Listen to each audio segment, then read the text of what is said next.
sure he'd be critical about the line play, but I miss him. I'm going to miss bouncing ideas off of him and miss the drawing on the board of Pisons on the wall of Pisons, but I know he's smiling right now.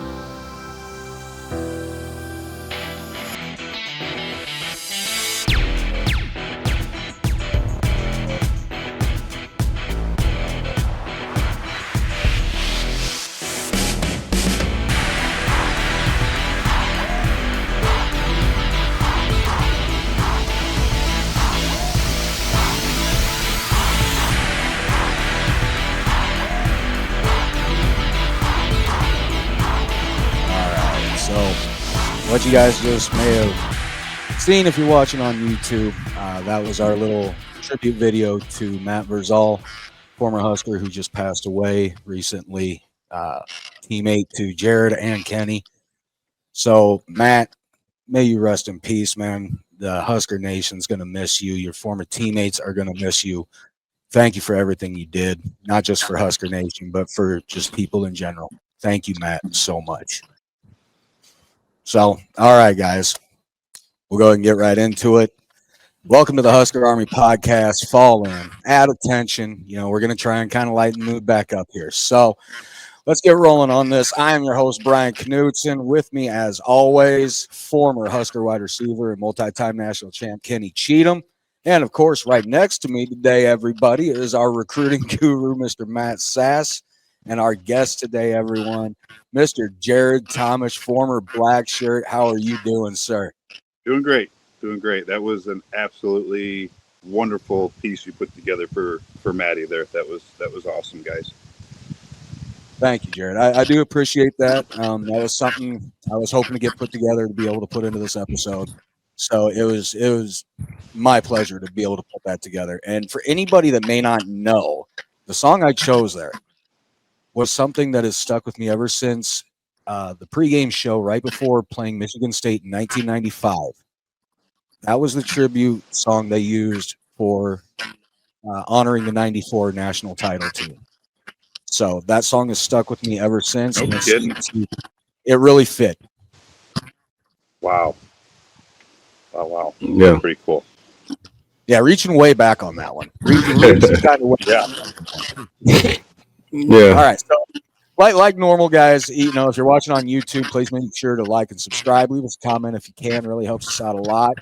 And then, as always, I've got to let you know about the merch. Take your butts over to shop.herdatsports.com. Get yourself some Husker Army Podcast merch becoming listed. We got the shirt, the Dad the Trucker hats, the beanies, the stainless steel tumblers, and the coffee mugs. Hopefully be adding some items before the end of the season here, too.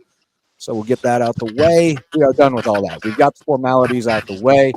All right, let's go ahead and talk about it, everybody. Gritty win in Lincoln, 38-27 over Sparty. I mean, Jared, let's ask you first, man. I mean, look, might as well start with the Blackshirts. They did what they had to do. They were bending a little here and there. Some things that still need cleaned up, but all in all, I'd say that might be one of the best performances I've seen them have all year. Yeah, that was a confidence builder too. You know, you look to see what they did in the first and the fourth quarters, and you know, from the 2 weeks prior when we were playing Michigan, I mean, they really needed that bye and really pulled it together. They look completely different, and I mean, coming out and punching them in the mouth with some of them blitzes, you know, in that first series, it's a great way to set the tone. Yeah, I was excited. That was a good deal. You know, we can always improve, right? You know, there's lots of learning things in there too, but lots of really good stuff to pull out of that game. Yeah, that was something I was happy to see. Like I said, there's still a couple things I'd like to see cleaned up, but that might be the best game I've seen the Blackshirts play all season so far. And I just want to reiterate so far, because after what we saw, I think we're going to see some greater things moving forward now. Yeah, run defense seemed to be working better. I know we was spying Childs the whole time. So that's smart. Yeah, it seemed to help. I mean, it seemed like it's something we maybe should have done a little more against Michigan on Underwood. But, I mean, they really held Childs in check. Once again, The secondary did their job. I forget what they may have allowed just over 100 yards passing. And their first touchdown pass this season. Yeah, and the first allowed touchdown pass this season. So, Kenny, you're the former receiver, man. You went up against defenses like this when it came to the national title games or those big touted games on the season. And we're seeing a lockdown secondary, I think. Man, only difference is we didn't care about whatever they said those dudes were. Just like the defense didn't care about whatever they said the offense was. Jared can attest to this. Everyone knew our battles were in practice. Ones versus ones, twos versus twos, and then we separated and went to our station. So we knew our toughest battle was going to be in practice. You know, it's iron sharpens irons. We went against each other. We took pride in going against one another. The trash talk, you know, was hilarious. And then we pat each other on the head and went about our business. So I was just happy to see the defense has been playing well. Only thing against Michigan, like I said the other week, that was a stalemate game, except we let 3 big plays determine the outcome of that Michigan game. And for me, and being on the sideline, I'm sure Jared can see it being on the sideline, it was angles for tackling, and that's how they got the big plays. And if we cut that down, we win that game. I mean, because Michigan did nothing overwhelming. You can stand on the field and watch and sit in the stands and see a team. And from being former players, you can sit there and say, okay, I see what they're talking about. This team is that. You can see it. You can see the players and say, okay, it's like last year when we played Colorado, and I told you guys on the podcast, I was like, Travis Hunter's legit. Remember when I said that? I was like, hey, we whooped them, but there's some NFL players out there, and all the ones I said are in the NFL. I was like, they're legit. It was nothing about Michigan that did that. Now, in this game, like I said, the key would be controlling Childs, keeping him in the pocket. Now, he did have those runs, but the 2 touchdowns he had was tackling again for me. And that's me looking at it like the one when he went up the middle, no one touched him. They were all looking at him on the quarterback sneak near the goal line. He walked right in. Now, the long one, he made a couple moves, but it was still angles. Now, the defense, the secondary has been playing exceptionally well. I'm finally happy. You guys know I've been saying this for years. For me, it's our defenses were predicated off of Jared and those guys getting pressure on the quarterback. That freed up everyone else to do what they're able to do. And for the last couple of years up until maybe this year, we didn't have that. We had a little bit last year, but years prior we didn't. And we're getting some sacks and putting a little bit of pressure, but it's making a difference. So, I mean, the defense had to take up for what the offense wasn't doing. Let's just say that much. Yep. I'll just go put it out there. So. I think that might be putting it mildly, Kenny. Like, seriously, very, very mildly. It was embarrassing. It really was. I mean, look, this is the thing I keep stressing about, though, is past. This is just like the Cincinnati game to open this season. Instead of finding a way to lose games like that, we found ways to win. And this is another one where in past, if you see, go and look at games where we had quarters like the second and third quarter that we've had in the past, and it is shut down. It is, it's over. We're everything's going wrong. Let's pack it up. Let's just call it a day. They did not do that. This team actually rallied, kept fighting. Defense kept us in it long enough to be able to take the lead and keep the lead. For our offense to finally get moving and wake up. Yes, it was one of those things. Jared, the defense finally, were able to hold out long enough until the offense got their shit together, basically. Yeah, that's and keep it going. And I think there was, not just the pass rush was better, and I saw this, last, when we were at the Michigan game too.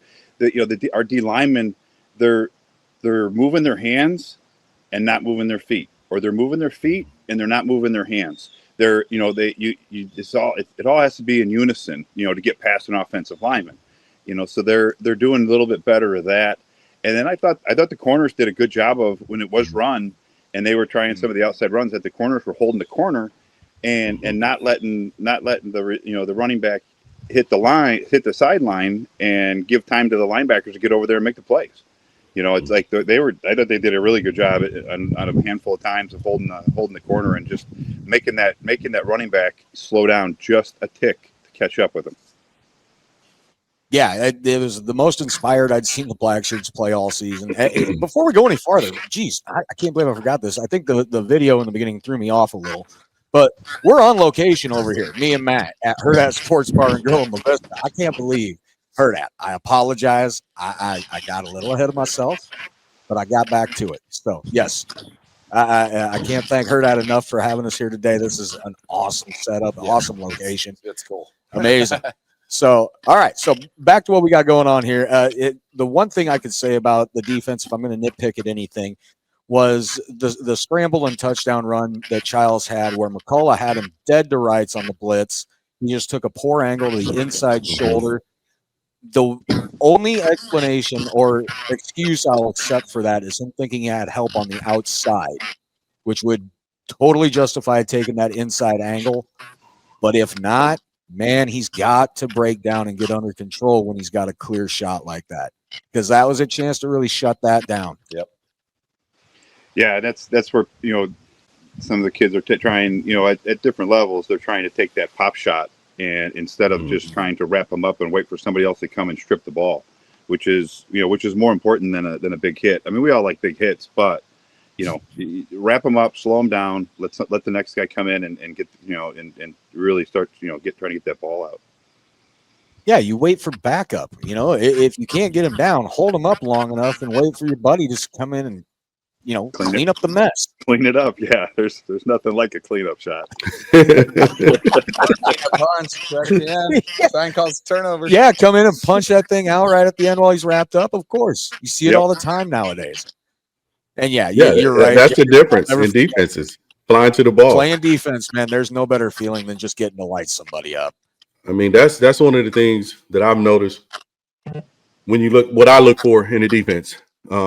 Like I said, I hate to always compare stuff to my time there and watching, because I was around so many great players and got to see a lot of stuff that the average football player doesn't get to see. You get what I'm saying? They don't get to see and experience what I've got to experience from just players and the atmosphere and the teams we had. So, like you said, Brian, if you're there, I should see everyone in proximity to that football, at that runner, at that quarterback, the stuff I'm used to seeing where everyone's in there on that tackle. It should be, if there's 6 guys around, all 6 of them should be on that tackle. Because one, you're putting yourself in position to strip the ball, you're making sure that the play is stopped, and then you're sending a message. And I think someone said it best. I was watching the game the other day, and it was Miami, and they said, if you notice, all of their players are around that ball when they're making a tackle. Yep. And when you start watching the teams right now who are considered the top teams, all of their players are around that ball when they make that tackle. It's not this solo guy and tackle, which is a great tackle when you get to solo tackle. But you see multiple defensive players around that ball trying to make plays for the defense. So, I mean, yeah, he had him. He got loose.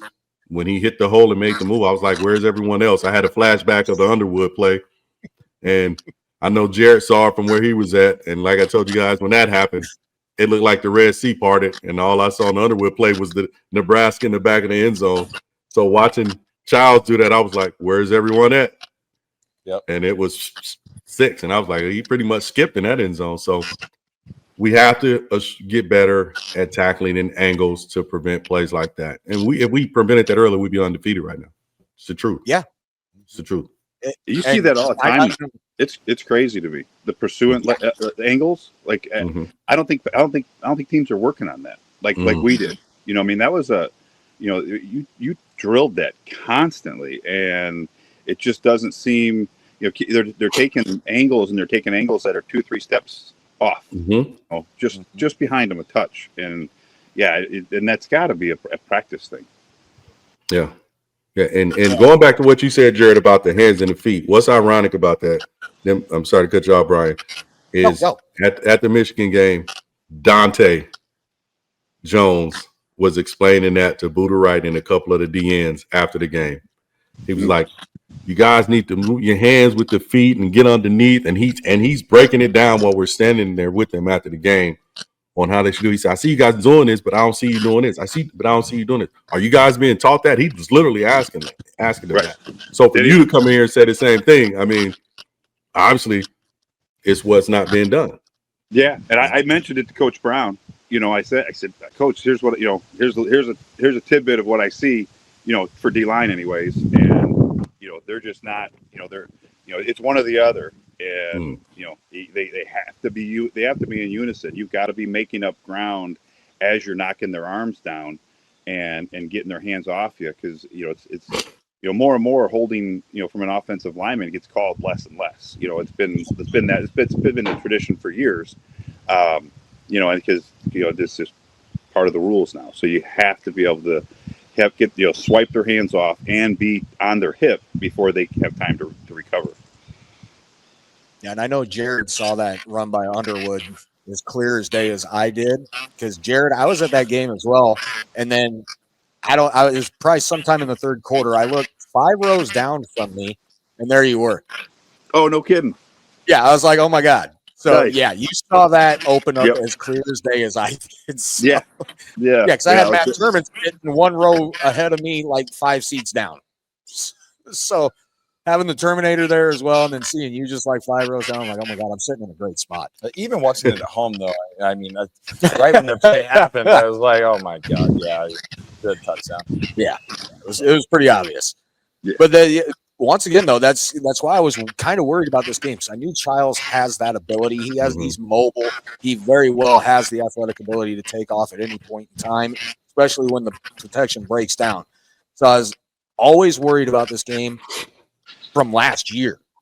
Thinking about it to this year already, I was worried because we've always had problems on defense defending a mobile quarterback. You look at our recent past, we really struggle when it comes to a mobile quarterback. It's horrible. But the way they kept him pretty much bottled up as far as being able to scramble and make plays with his legs, they kept that under wraps, and I couldn't have been more happy. And I just want to see this type of momentum as far as that goes going forward for the rest of the season. I thought it was better. I mean, at least we had a plan. Like, it seemed against Michigan that we almost had no plan for him. And it was worrisome, but to actually see a plan, like a spy and everything, it made me feel better. I don't like the 2 touchdowns, but no.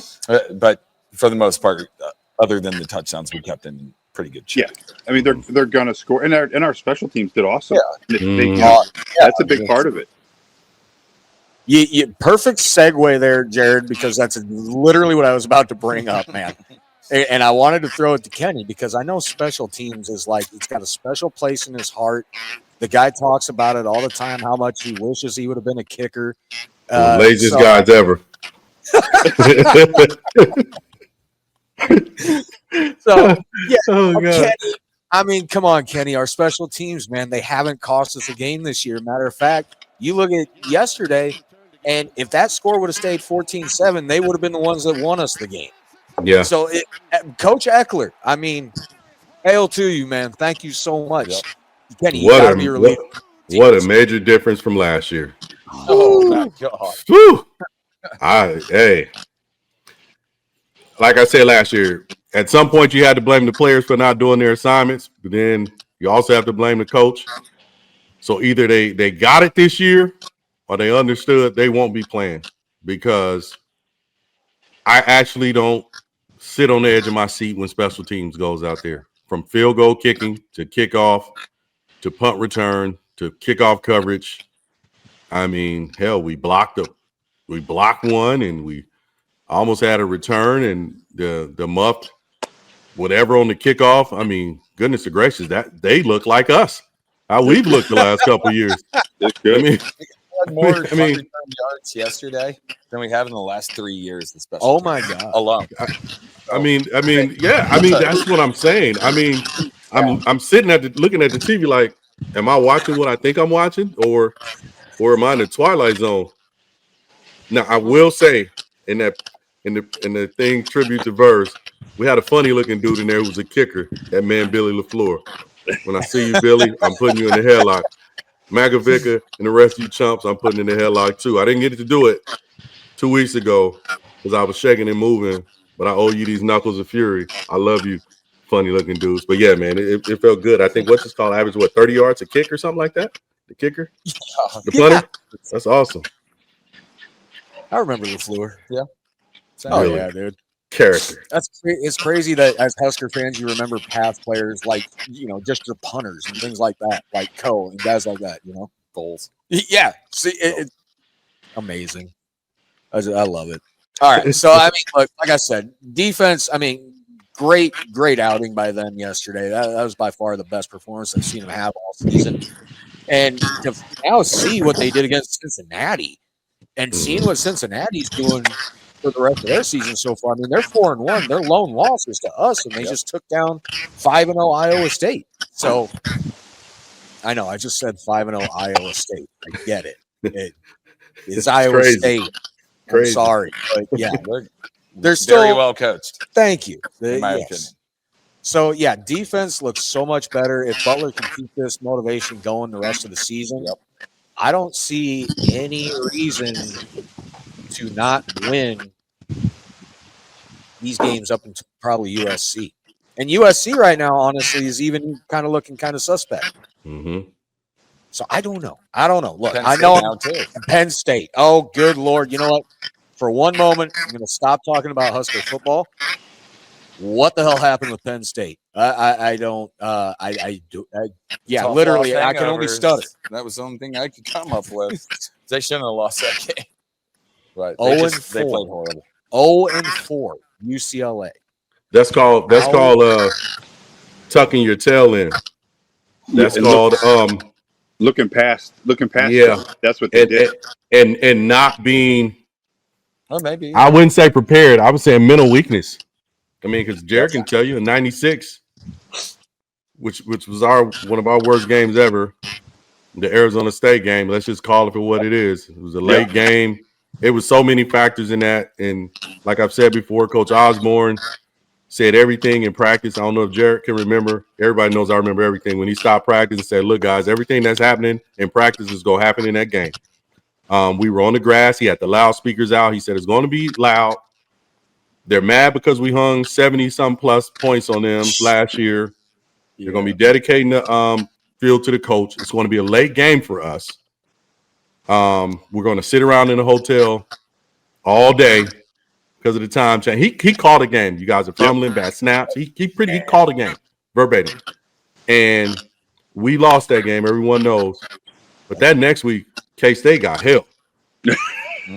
We were a little upset. Yeah, they got help, and the defense came out and were on their ass from the jump. I think they said something slick in the paper too. They did. Coach Snyder, he said something about we know what to do. Stop it. It was something crazy. One of the only times I've seen Coach Osborne pissed. And I think if that's the game. First play of the game, it went boom. Terrell had the quarterback down. Because he missed the Arizona State game. And message was sent. I think they had like 30 rushes for like negative 30 yards. It was something ridiculous. Penn State didn't come out ready to play. Right. That's a mental thing. Yep. Yeah, you lost that game, but you have so many more games to go. You come back ready to go. Yeah, I don't understand how you get outplayed by an 0-4 team. I mean, honestly, I fired their coach. Yeah. So, well, I think it was in '93 when Iowa State did that to us. Actually, it would have been 92. I know exactly what you're talking about. 92, because we 2 weeks prior to that, we had beaten Colorado on Halloween night. Mm-hmm. Then we traveled to Lawrence and beat a number 15 Kansas team. Then the week after, we went to Ames and somehow lost to like a 2-win Iowa State. Right. It happens. It happens all the time. Well, obviously, we saw it yesterday. Yeah. Man, I couldn't understand it. And here's the That's funny football. part. The last thing I'll say about it is I believe there were more fans in their stands in the second half than there were at kickoff. At kickoff in the Rose Bowl, it looked like a ghost town. It was like 5,000 fans. Maybe. By the end of the game, there might have been 15,000. Yeah, it's crazy. So I don't know what it is about UCLA fans. To me, you should have some of the best recruits every single year. You should have some of the best teams every single year. Because I don't understand how you can't recruit to LA. Yeah, hotbed, but right. Fair weather. California fans are fair weather. That's the difference from a lot of these. Yeah, a lot of these teams out here are fair weather. So is Arizona State. You know, it's same as it's USC when also. it's when they're winning, they're there. When they're average Yeah. or just base teams, they're not there. It's like, oh, look at us when we're winning, and when we're not winning, we can't even sell out our stadium. And this is why I always get on people, like even home. I say, oh, you guys don't sell out the stadium. Arizona State, you get kids every year. You're in Arizona, next to California. Your weather. And just think, you're in LA. You got everything, and they don't get it. So I'm not shocked, but to hell with Penn State. They took that L. Hold on to it. Hold on to it. Well, good. Maybe we can hand them another one come November. Looks like it now, buddy. Yeah. That I game. hope so. The perception of that game's totally changed now. Yup. Yeah. That's the outlook for that has totally changed. It's still in Happy Valley. I get it. It's always a tough place to play, but now the outlook is a little bit different. So can't wait for that one. But there's plenty more games to go before we get to there. So there's plenty more business to take care of. A lot of things to clean up still before we get to that. But all right, we'll go ahead and talk a little bit about the offensive side of the ball. If you look at Raiola's stats here, he went 16 of 24 for 194 yards, 1 touchdown and 1 interception. Now, those are not Heisman numbers. We all know that. We understand that. But I'm going to take it as a learning opportunity for him to go back and actually look at the film, because I know he's looking at things on the sideline. He knows there's reads he missed, but he also knows there's times that he didn't have time to go through it. So the one thing I'm going to say about Dylan, he needs to be the starter. So the people that say give Latif a try need to just shut the hell up. He's the starter. So Dylan's going to be your starter. What needs to get better is that offensive line right now. What I saw yesterday is him get sacked at least twice in a 3-step drop. Now, look, I played quarterback in high school. That should never happen. A 3-step drop, you're looking at 2 reads. If they're not there, you get rid of the ball or you take off. But when he doesn't even have time to go through his first read by the time he's hit that 3rd step, you can't do anything about that. Offensive line needs to get better. That goes without saying. So Dylan is going to be the starter. I think he played an okay game. He didn't play a Heisman caliber game, but he also didn't let everything go to hell. He didn't let himself stay in quicksand. No, he's captain for a reason. It's calm under pressure. I mean, the offensive line is struggling. Yeah. There's no doubt about that. But yeah. Stayed with it. 4th quarter was a much different story. Yeah. I mean, Jared, you look at a guy like Raiola, and what he did last year as a freshman was really good, especially as a true freshman. Now you're starting to see some of that growth come out of him this sophomore year. Did we see more of that growth against Michigan State, do you think? Oh yeah, absolutely. And then I think with him, again, this is his 2nd year. I mean, every year, we'll see, in every game, his arm's going to get a little stronger. He's going to get a little more confident. He's going to get a little bit better. He's just, it's just amazing to me being that young, and being in the mix and doing what he's doing. I mean, I think he's got, he's got great potential, and it's just a matter of, like you said, he's got to get a little bit of time though. If you can't, if you have happy feet from the moment you grab the football, I mean, from a defensive perspective, that's great, but he's got to be able to just settle in for a moment and be able to look around. Yeah. Yep. Yeah. Cause you saw what our defense did to Childs. He ended up having happy feet throughout that game because he was getting rushed almost every single down. Yeah. So you see what pressure does to a quarterback, and it's happening to Dylan too. You can tell. You saw the frustration out of him last week through 7 sacks, or 2 weeks ago, 7 sacks against Michigan. And I believe we had 5 or 6 with Michigan State. So that's 13 sacks, 12 or 13 sacks in 2 games. You can't have that. No. And then you want to keep your quarterback happy. Not for an experienced offensive line. Yeah. Right. That's a big problem, and it's got to get fixed. Yeah. But to me, I think as long as Dylan just keeps doing what he's doing, playing the way he plays, the interception, I don't know what he was thinking there. He just flat out didn't see that linebacker dropping back into coverage. And he was just sitting there, doing nothing. He's just reading the eyes, saying, okay, this is where you're going to go with it. Here I am. Right. Appreciate it. But then you got the touchdown pass to Hunter, which, I mean, most of that, you look at that, 98% of that was all on Hunter. It was a little wide receiver screen. Yeah, I mean, missed tackle, lost the shoe. Whew. I know. I got to say, I'm going to pull that graphic up right now because I got to admit, when I saw the one shoe missing, and you see it there, the red sock, I thought it was two different shoes. I thought he was wearing a white shoe and a red shoe. And then when I saw the replay, I'm like, oh, damn. I'm jealous they have red socks. These dudes, hey, you know I get pissed. These dudes get to be fresh. They have everything in the world.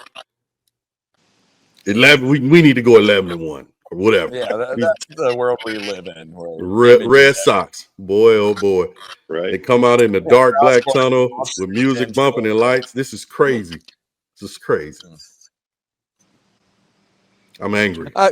Jared, this is like one of my favorite pastimes on here is talking about the modern days with Kenny and the way it was when you guys were here playing. Sure. How night day it is. I got to admit, I love giving Kenny a little bit of shit about it. I got to admit. Hey man, look, because these dudes, I always tell everybody, you know, I'm getting pissed now. I say the defensive players got to be themselves. They got to show their personality. Coach McBride let them do what they do. Coach Darlington was just Coach Darlington. Coach Sam was Coach Sam. You know, be yourself, Chief. You know, these dudes, Coach Steele was a monster. Love that dude. He was something else. Yep. You know, our coaches, man, were defensive coaches. Cool cat. Outside of offensive coaches was cool. Well, Coach Brown, you know, he's square. Coach Osborne, man, we had to be like this, man, and it was crazy. I'd be like, hey, Coach, I'm dying over here. I can't be fresh in my jersey. Got these big old shoulder pads on. I can't wear my pants above my knees. I can't look sweet. I can't wear my towel. You player hating on my visor. I don't know if Jared remember. I had a red visor for a while. Everybody was like, where you get that? I'm like, hey, I'm fresh. Coach was like, well, Kenny, you know, these dudes get to be out there looking sweet and fresh and playing like that. Come on, man. That was back when we cut our jerseys up. Yeah. We just would hack up our jerseys. You know. Oh, just wait, material the better. The picture I got of you that I'm using for our thumbnail for YouTube, it's you. I think it's the Arizona State game in '95 is what it looked like. And you've got the mid-drift cutoff jersey, dude. Like, oh yeah, man, dude, just barely enough to cover the pads. Barely, but enough still left over there to tell when you were getting held. Though that was the best part. Enough to still pull away from the pads, just in case you need that flag to come out. So, yeah, man, you guys y'all looked mean back then, just mean. My God. That's what I just want to see out of these guys now. Yeah, that was the thing with Michigan. They came out nasty. I thought they played tough. I thought their kids played tough. They played mean. They played aggressive. They all that good stuff. And we just kind of absorbed it. It's kind of what it looked like. And they were just, they had a chip. They had an attitude. Yep. And it's a violent game. You got to have that. It's like this isn't. It's no time for you can shake hands afterwards, but there's nothing. I'd pick anything on the other guy across from me not to like him. Might be the way he tied his shoes. I don't like it. It's just whatever I could find, and that's what Michigan did. They came out nasty, and we did not. So I hope that's part that kind of changes too here in the culture. And that's a thing that takes time, to build that and to do that. I mean, for us, that was years of Coach McBride taking us down into the pit where there was no windows, one door, and we just fought. It was just like all we did. We called it pass rush, but we fought each other. We fought the O line. We just that's all you went down there to do. And we'd come up and there'd be bloody noses and ears be bleeding and everything. Coach Osborne would just shake his head as we came up for the rest of practice. But that was our culture. That's and then we just took that to the field. I remember hearing about the pit in the Day by Day series, the documentary. That was the first time I heard about the pit, and I'm like, oh my God! Oh yeah. No wonder these guys were psychotic. Yeah, but coaching. That's what you get instilled into your brain, and now you got to live that life. That right there, what Thomas just said, that kind of seems like there's the similarity with Coach Osborne and Coach Rule. We were talking about it on the way up here, how Coach Rule, he allows these guys to coach themselves. He has trust in them to coach themselves and know what they're doing. And it sounds that's exactly it right there. Osborne didn't want to know what you guys were doing down there. Right. But he trusted that you guys were doing the right things and you were being prepared. Well, so Coach Rule, self-proclaimed, I mean, he's a defensive line guy. Like, at heart, he's a defensive line guy. He could just stick with the defensive line all practice and he'd be content. So, and that's his words. So he gets it. He enjoys that part of it. That you can tell that's he's trying to push that and to really be a big part of the culture. Because he was a linebacker, wasn't he, at Penn State? Or was he D-line at Penn State? Oh God! For his height, I hope to God he was a linebacker. I think he was a linebacker. So Okay. That's why he has that affinity for the defensive side of the ball and D-line. I mean, it's just a nastiness. People see Coach Osborne and think, "Oh, so nice." Yeah, he was. Yeah, he is. But he wanted you to be mean and nasty on that field within the rules of the game. Right. There was no softness and anything about Coach Osborne on how you played the game. So don't get it mistaken, people, thinking he was, no. He just coached it in a different way than Coach McBride. That's it. Yeah. And that's he was it. When we went to the end at halftime with Coach Osborne, if he gave us one or two gosh darn it men's, you know what it meant? Mm-hmm. He was hot. And then you're mad because he's upset. Yep. So then somebody's got to take the beating, and that's when okay. Yep. Got to get all that out. Yep. It's gonna be that guy across from me right there. I'm gonna pick a number, and that's gonna be you. Sorry, like I said, 2 times I've seen him piss. K-State was one. That game in '96. Gosh darn it. I mean, he had tears in his eyes. Nobody stops our run. They saying this and this up defense, blah, blah. He was pissed. He had tears in his eyes. And the second time I've seen Coach Osborne pissed was 97 Oklahoma. He was pissed. The last time we played them before they broke it up, he's his 250th win. He said, listen, this is a rivalry game. You do not back out of games like this. I don't care what's going on. Oklahoma and Nebraska should be playing each other every year, regardless of the conference. I mean, he was pissed and he was crying, and that's why we went out there and we smacked him up. And he called the dogs off, but we would have hung more because he started pulling us out because we had Missouri next. And he 2 times I've seen him piss. So I mean, people think he was nice. Yeah, he is. Yeah, but not when it came to football. I mean, let's be clear about that. Let's be clear. Sorry, my kids think that Coach McBride is a super sweet grandpa too. Yeah. Man, that's been the last. Coach McBride, but even I know that's a crock of shit. Even I know. Yeah, I was at the '94 K-State game. Oh, yeah, that's right, in Kansas. That's right. And like I remember, Charlie was in our hotel room hanging out, drinking with my dad, and I thought, oh man, he's such a nice guy. So practice must have been real fun back then. Yeah, we got a very different definition of fun, I think. Right. Just saying. Oh, winning national championship. Hey, that's fun. Guessing for you guys, that's fun. Yes. So, all right. So one other guy I wanted to talk about on offense real quick before we get to the social media and the players of the week, then we'll get our butts out of here, is, of course, Emmett Johnson. I mean, the job he did, look, I know it was only 13 carries for 83 yards, but the man had 3 touchdowns, 1 through the air. So it also goes to what he did receiving, and 6 for 37.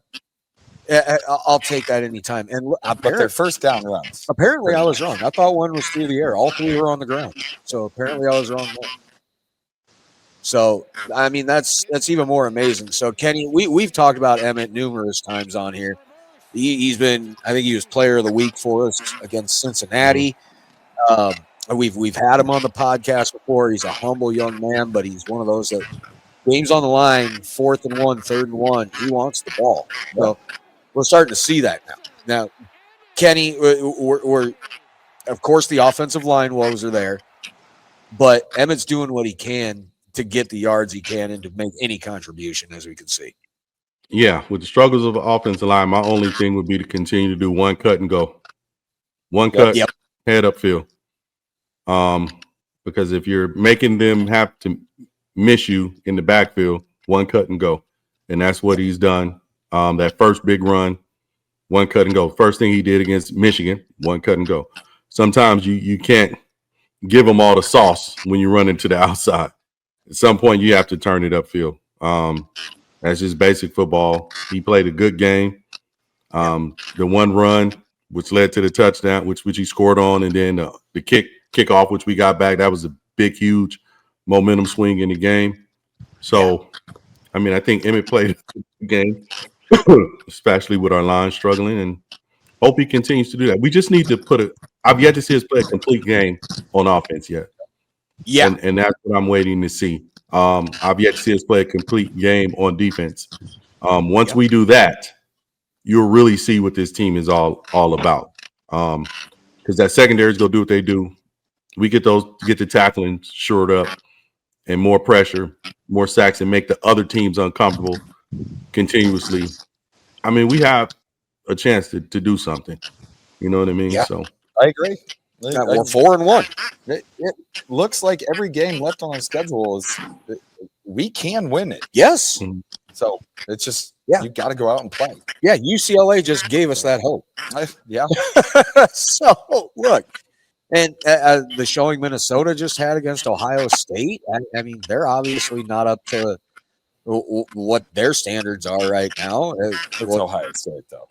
I know it is. Yeah, they took belt to ass. Woo! What was it, like 47-3?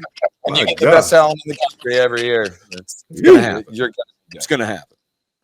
All right. So, I mean, real quick, Jared, before we get to the social media part, I wanted to ask you about Emmett Johnson. I mean, you see what he did last year. You're seeing what he's doing this year. Would you start to compare him to backs we've had in the past, like a Corey Ross, or, I mean, dare I even say, because he's still got time, an Amon Green?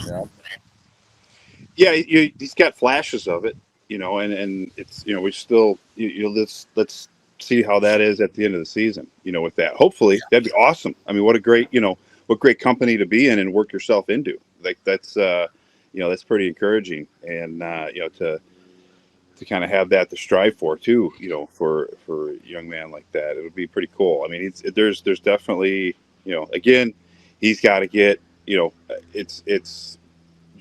As much as it is his, it's them linemen. Them linemen got to get nasty. They got to start putting guys on the ground. Yep. They got to bring back the pancakes and take pride in it, and they got to, then he's got the opportunity. Yeah, he needs help too. I mean, having a second running back.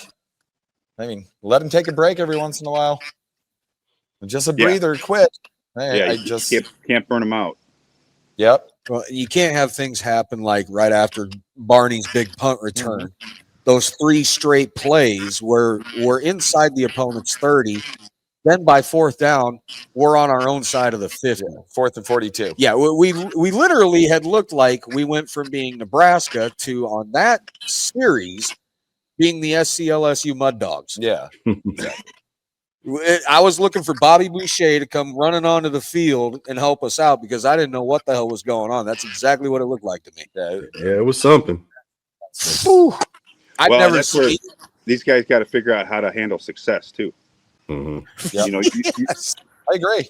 You start off at like I said, they started off great, but you got to figure out how you handle that. Also, you pour on the gas. You don't turn the jets off at that point. Yeah. And just the stupid penalties, like the false starts. Pritchett, dude. I'm sorry. I hate to call out a single guy, but Pritchett, I don't know what he's doing. I get it. I don't even know where to begin. I don't know where to begin on him. I just hope to God he can work it out by the end of the season, or before the end of the season, for God's sake. Right. Oh, It's got to get better. They worked out a lot of stuff with that bye week. That's for sure. Yeah. I saw they did. that too. They But did. the offensive line sucks. We need to improve big time. Quick. Might be the understatement of the season. Yep. They just And it's not a size thing because them kids are enormous. Oh, Yeah. Exactly. Their Size. experience. That's why I saw that when we were there. I was like, damn, they're pretty, some big old dudes. Mhm. Like what, 6'6", Yeah. 6'7", 6', What, those like some big old 6'9", dudes. or something like that. Yeah. Prohaska's a very And big did he guy. even play yesterday? I don't think so. I don't think so either. I was like, I hey, wait a minute, you know? I'm like, damn, It's a monster. I'm tall. Yeah. Shit. I'm like, Oh yeah. Yeah, I refigured that out 2 weeks ago, Yeah. Kenny. I appreciate A that. lot taller than even I was expecting. 'Cause you're like 2 inches tall right now on this screen. Yeah, it makes it look so much better right here. oh man, Even when I I'm saw like that. Jared stand up in his seat where he was sitting in the Michigan game, I'm like, oh my God, the dude's damn near as tall as I am Yeah. from here. yeah. That's so sad. That's Hey, like I'm one of the. I was one of You're the small small one. ones. I am. Jared, I'm only 5'6", dude. Yeah. Okay. I'm a hobbit, man. I'm 5'11", and like I'm sure you guys just Yeah. annihilate me. Yeah, But it's, I Well, didn't play football. I'm only 6'2". I was the shortest guy on the D line Yeah. everywhere I played. Yep. you know, sometimes it does get to me when someone's like, I'm only 6 foot or 6'2". I would kill to be 5'9". I'm just saying, man. God. All right, so Yeah. we'll go ahead and move on real quick to the Husker social media segment. It's where I just go through, pull certain things after the games, see kind of what Husker Nation's saying on X and on Facebook. So let me make sure I pull the right one up first. Who do we got? Yeah, Ben from over at the BA Coaches Show over on X says, never apologize for winning. Winning is hard at any level against anybody, let alone a Big Ten opponent. However, until we fix the trenches, this team is stuck in the world of mid. Got to find a way to be better. Can't give up 21 unanswered. Glad to see a W. Go. I'm not going to say that part. Go Big Red. Appreciate it, Ben. But yeah, he's right. You know, you can't have 21 unanswered points if you expect to win a game. You definitely got to produce a hell of a lot better on offense if you want to put a game away very quickly. And that was a game they could have put away very, very quick. That could have been over at halftime. Oh yeah. It really could have been. Yeah. So, Yep. All right. Well, we got this one. I pulled this from Facebook. I just thought this was funny. And we don't really have to go any farther than what it says, but it's just from David Jenner. And it just says, if I can light my cigarette, Dylan can throw in this win. I agree. It was windy. I understand. It changes a lot of things when you got 30 miles an hour. Right? It does. But look, I kind of had to agree with it. I could go out on my front porch and light a cigarette in that win. So come Well, on. they play man. football in Buffalo in the middle of winter. There you go. And See, he just won the MVP. So push that ball through the wind. That's something that one of the only critiques I have about Dylan. It's lob passes, short passes, and he likes the touch. yeah, He likes the touch. Sometimes you gotta throw a 100-mile-an-hour fastball. Yeah, you do. So All right, what do we got? Ruler of Husker Nation over on X. I love this account. Say what you want about Matt Rule, but he's a program builder. We lose that game 10 out of 10 times over the last 10 years. Yep. That team would have folded, but instead they took the game over in the third. Special teams matter a lot. 4-1. Amen. I mean, that's damn near perfectly said. So I gotta love that. Yeah, you can't get mad over a win. You just can't. But we're Husker fans. We're gonna anyway. All right. Hell, we blew people out, and Coach Osborne still found stuff to get at us about. Yeah. See? So, yeah, you know exactly what we mean, Kenny. Yeah. I had so you don't get complacent. You always got to be moving forward. Nothing's ever perfect. No, nothing is ever perfect. So if you're chasing perfection, you're going to constantly be chasing. Yep. And that's okay. That's what you want. Just going to constantly get better. Kip Gross or Gross over on Facebook. I apologize if I got that wrong. But he simply just put out on Facebook, Huskers lose. Need a new coach, new line, new quarterback. Huskers win. We look terrible. Matt Rule rocks. That's Husker Nation just right there in a nutshell after a game. It doesn't matter if it's a win or a loss. We find something to bitch about, and we fixate on it. Right. We can't help it. Well, you see the players are like that too, though. You know, Yes. I mean, it's and they're like that on the field, and they gotta learn. You know, you got 20 seconds. You know, and you gotta whatever happened in that play, you see it, you analyze it, and you flush it, and you get ready for the next play. And I don't think that some of these kids are doing that. You got to be able to pull something good out of it, even if you made a mistake. The good is I'm going to do this instead next time, and then flush it and get ready because they're coming up to the line. Yes. Sometimes it's the simplest thing. Well, that's what Coach Osborne was so good about, though. Between Jack Stark and Coach Osborne, the amount of psychology we had on our team and self motivation and psychology, you learned all these things. And it's like kids get, if kids aren't taught these things and they're in their own heads, you got to get them out and you got to get them performing. You got to, they got to put it on autopilot and be able to do these things. Yep. And it doesn't matter if it's a good play or a bad play. Yeah. Yeah. It's like from the movie 50 First Dates. Yeah. 5 second Fred or whatever. Yeah. Yep. That's the mindset you got to have. That plays behind you. Like you already celebrated. Move on. All right. Yeah. Now, Or you made a mistake. Now make it up. these two posts, Matt, I actually pulled these up for you. I just kind of wanted to get your take on it real quick. Some recruiting stuff here. Oh, yeah. Tim Verghese had put this out. 2027 Orlando, Florida, Jones 4-star edge Frederick Ards. He was on the visitor list for Nebraska, Michigan State, and Miami, Florida State. He chose to come to Lincoln. Yeah, we didn't think we were actually even going to get him on campus. Wow. So to see that he made it, like, good. Chose this over going to the Miami, Florida State game, too. Yeah. Wow. Right down the road. Man. Came here instead. So Man. This one right here, this one as well. I wanted to kind of know about this one. This was from Jordan. I'm going to royally murder this last name. Jordan Agbanoma. I'm going to go with that. Agbanoma. don't know a lot about him. So Said he had a great time. yeah. Great time in Nebraska at the game. I will watch and keep an eye on it. Yeah, this is what Tim Verghese had put out, and then Jordan had retweeted it. Tim had put out, recruits came away impressed with Nebraska's fight and the environment inside Memorial Stadium in the Huskers' win over Michigan State. And they were quoted as saying, it was good to watch Nebraska fight for a win. I think that might have been a quote from Jordan there himself. So, And like to bring the balloons back too. oh, Like, man, I'm you sorry, got but when you're a high school recruit and the first time you ever see that, it's like, whoa. dude, you got to Yeah. Cool.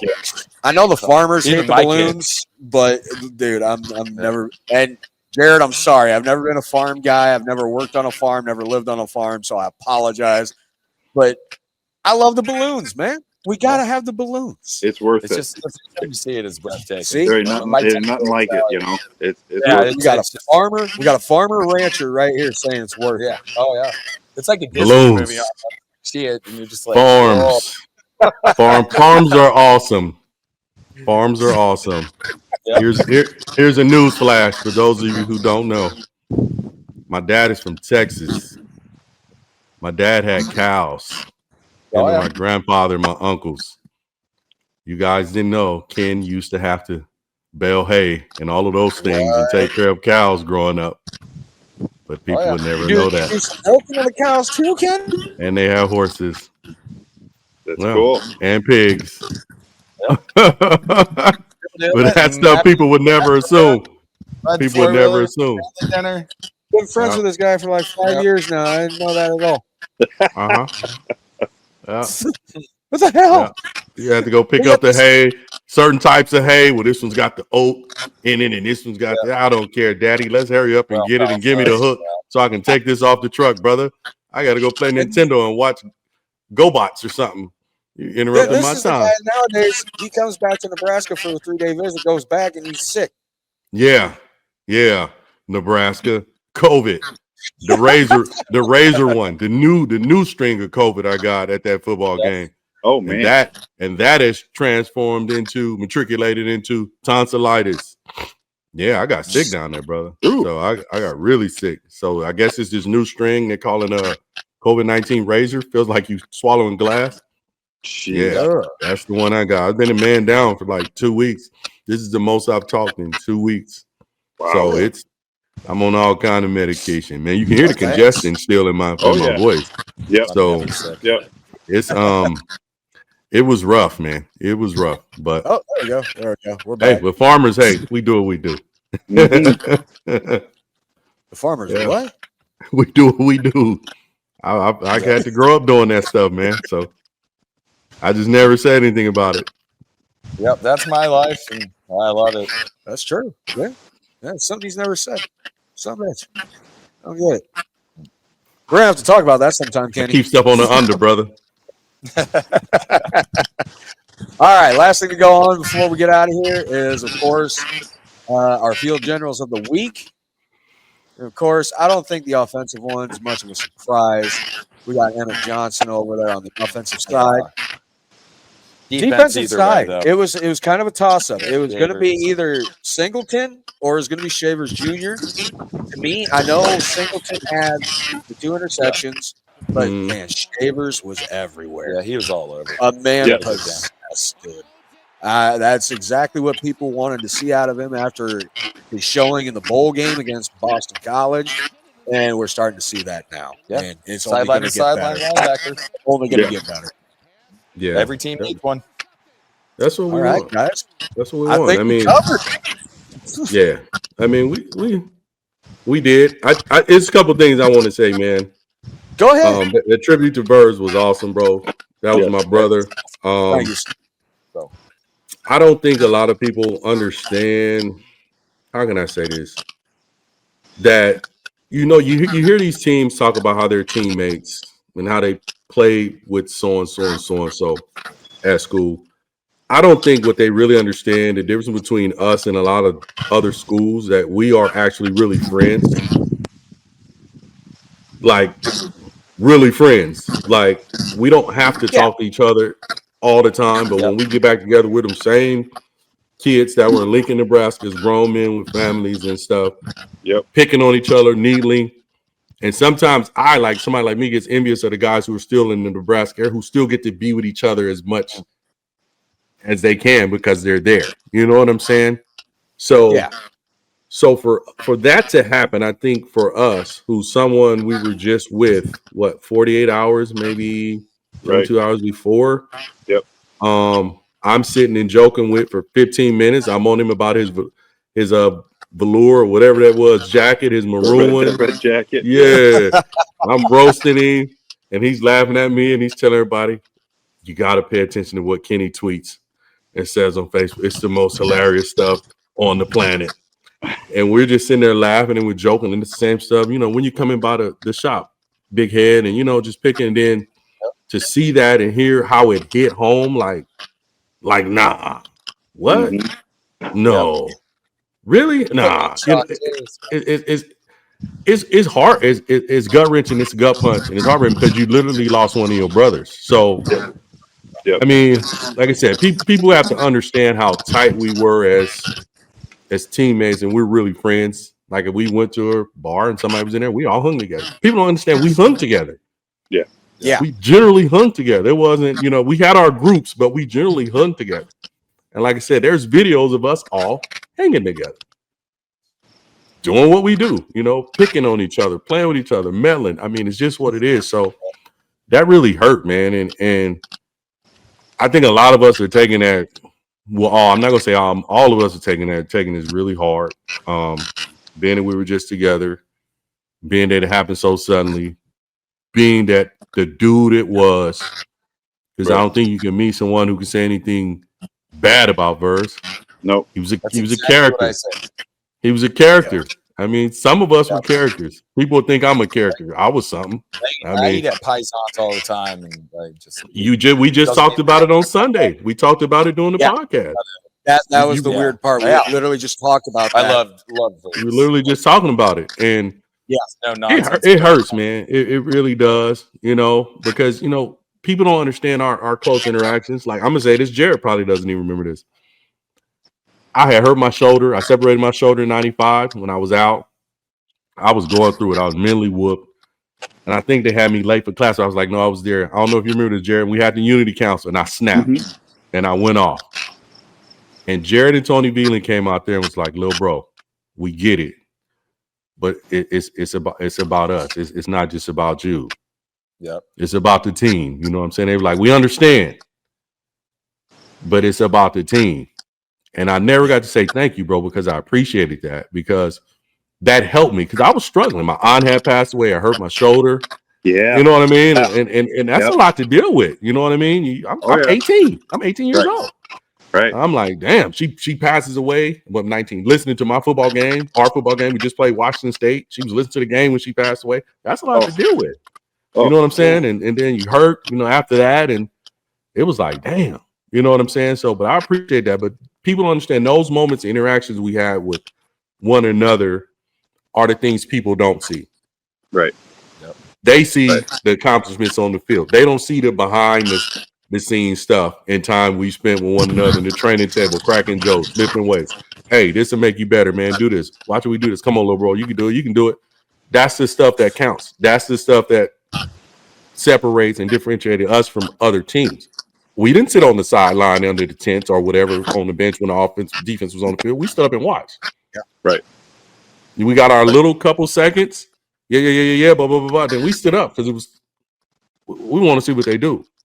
You know what I mean? We love watching our defense play football, so we can talk crap to them if something happened. Also, with them busting them teams' ass, but talk crap if they let something go, so we can harass them in practice and meetings. And that's, we laughed at each other in films. You know what I mean? We laughed at each other. Did you see him run to that in film? We watch him do this. That's the type of stuff we were. It wasn't just this separate of offense and defense. We didn't have any dealing with one another. We dealt with each other. So, it's just a lot of stuff like that people don't see, like I said, behind the scenes stuff, and the camaraderie between us is like we're really literally brothers and people, and we respect Jared's the big bro. He's in before me. That's the big dog. We look, y'all always hear me talk about the brothers for me, the older cats. That's the big dog. I'm the little bro. That's just what it is. And the respect we have them because we knew what it took, because of what they showed, because what they had been through, what it took to win. You know what I'm saying? So that's just it. That's just something I want to get out there. Everybody needs to understand that, like, we're generally friends. So when you see us laughing and joking and at the thing, or in the video I posted of all of us in there with Jared's leading the chant, we're in there in the back clowning. That's how it really was. We would say the chant, some of them be up front getting hyped, rest of us be in the back cracking jokes, clowning, picking at one another, because we're friends. So, yeah, I just wanted to get that out of there, man. Yeah, so, man. Yeah, that's awesome. Good stuff. Hell yeah. All right, guys. Well, we'll go ahead and shut her down now. We've had a blast doing this. I can't thank you enough, Jared, for joining us today. And thank you very much. Yeah, thanks for having me. Oh, dude, and trust me, this ain't going to be the last time. I hope not. If anything anybody can say about me is I'm persistent. Yep. So I will be bugging you again. If not this season, it'll be next season. So no problem. Yeah, let me know. I'm happy to do it. It's fun. Yeah, you messed up by giving me your phone number, man. Now I can just text you. Text you and be like, "Hey, we need you on the show this Sunday, dude." Yeah. No problem. All right, perfect. All right, we'll go ahead and shut her down, guys. You know where to find the show. Just head over to YouTube, give us a like and subscribe. Helps us out a lot. Looking for some merch, get enlisted into the Husker Army Podcast, head over to shop.herdatsports.com. Get yourself some Husker Army Podcast merch. Helps us out. Yep. Helps us keep the channel going, So it's one of those things that it helps all around. So last thing to do for myself, Brian Knutzen, for Mr. Matt Sass, our recruiting guru, former Husker wide receiver, multi-time national champion Kenny Cheatham, and our guest today, former Blackshirt and national champion himself, Jared Tomich. So, Husker Nation, Husker Army, at ease. You are all dismissed.